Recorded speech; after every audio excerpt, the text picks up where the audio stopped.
Welcome back. Yes, we were two giddy schoolboys talking about rugby before we went on the little break because it's an amazing weekend of rugby after last week's, let's call it an underwhelming second half showing.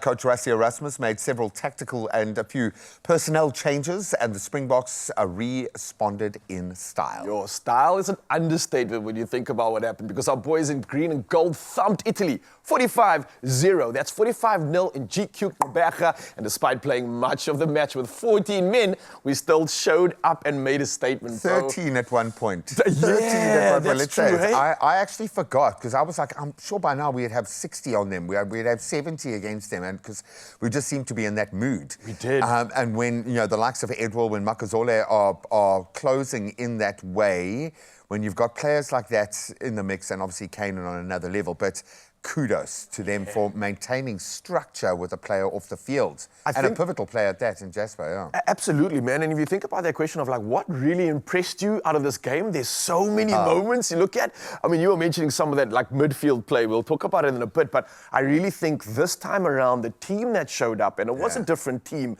needed to prove something, and I think every player's playing for their life, for their position in this 15-man squad, and you can clearly see it on Saturday. It was amazing. Well, depth of squad, but then there's tiers below that, and we've been joking about the Under-20 Championship, but these folks would have watched this, seen a lot of the youngsters that are playing in the same pool as them now, just dominating, but the freedom with which these guys play, and Mani Lebok was involved in so much of the open play. Of course, had to miss 2 freaking kicks just to pour just salt to remind in us where his skills open are. that wound again.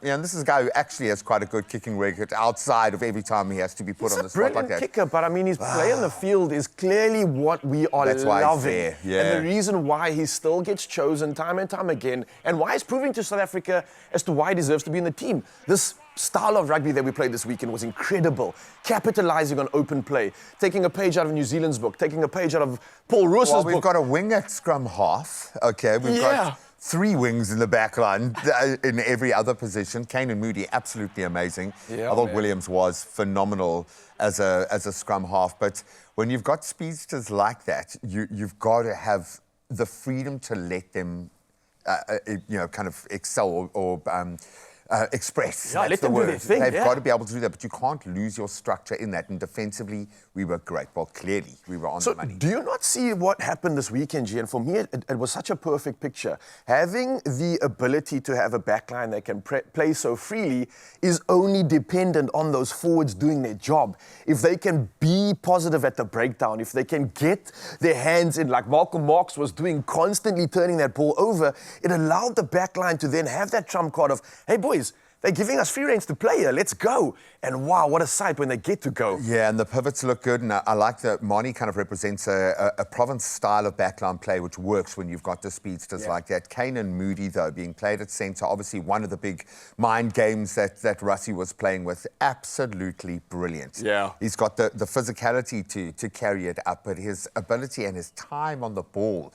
And that, for me, is always the mark of a brilliant player, where it just feels like they've got an extra second or so on the ball. Do you not feel like when you watch him, he's been playing for like years? You saw the videos during COVID, man. He's never stopped playing. I think since he was like 1. But that's the thing, and he seems like such a seasoned South African backline player. The way he just fits in so perfectly.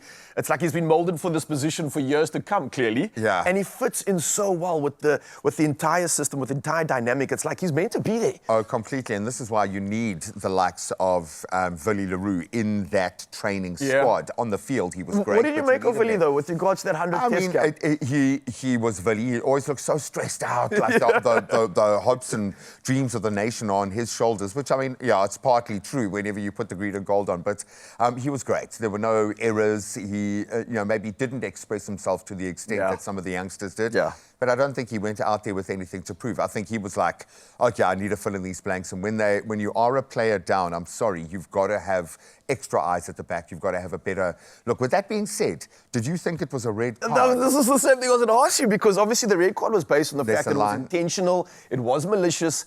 But I see the line in rugby, and I see where they're trying to create this element of safety and trying to enforce it in a game like this is very tough. When emotions are high, you're starting a game and you're wanting to make a statement. And often the South African way is, listen, come in hard at the start. Rassie's like, we got to bring it to them. We got to break them down until that second half, they've got no answers. And I think the man was playing to the strategy.